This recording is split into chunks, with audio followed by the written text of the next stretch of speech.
কড়ার ভিতর নুডলস সেই স্বাদ, এত স্বাদকার। দেখেন আমি কড়ার ভিতরে খাইতেছি, দেখেন কত মজা, সেই স্বাদ।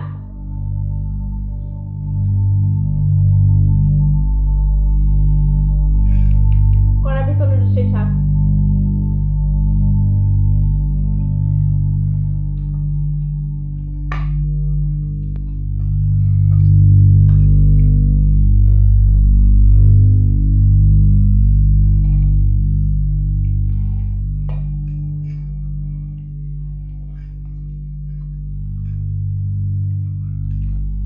দেখেন গাইস, কড়ার ভিতরে নুডলস রান্না করে কড়ার ভিতরে খাচ্ছি, সেই স্বাদ।